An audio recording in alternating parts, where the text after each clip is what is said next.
ചിറയൻകീഴ് ശാർക്കരയിലെ എരപ്പ് പാലം അപകടാവസ്ഥയിൽ നാട്ടുകാർ പരാതിപ്പെട്ടിട്ടും അധികൃതർ പാലത്തിന്റെ കാര്യം ഗൗരവതരമായി കാണുന്നില്ല. ഇത് ചിറയൻകീഴ് ശാർക്കരയിലുള്ള എരപ്പ് പാലമാണ്.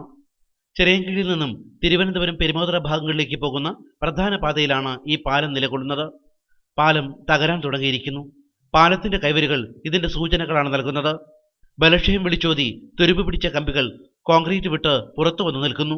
ഇതില്ലെങ്കിൽ പെരുമാതുറ പോകാനൊക്കെ ബുദ്ധിമുട്ടും മെഡിക്കൽ കോളേജ് ആശുപത്രിയിലൊക്കെ ഇതിലാണ് കൂടുതലും ആളുകൾ സർവീസ് ചെയ്തുകൊണ്ടിരിക്കുന്നത്. പാലത്തിന്റെ അടിഭാഗത്തെ കാഴ്ച ഭയപ്പെടുത്തുന്നതാണ്.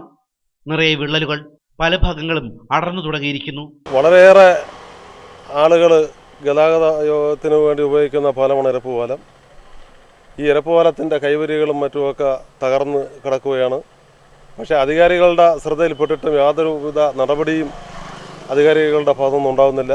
അതുപോലെ തന്നെ ഈ പാലത്തിൻ്റെ അടിഭാഗം ജീർണിച്ച് കിടക്കുകയാണ്. ഏത് നിമിഷവും ഈ പാലം നിലം പൊത്താന്നുള്ള സ്ഥിതിയിലാണ്. പാലം അപകടാവസ്ഥയിലായിരിക്കുന്നു എന്ന കാര്യം നാട്ടുകാരിൽ ചിലരെങ്കിലും തിരിച്ചറിഞ്ഞിരിക്കുന്നു.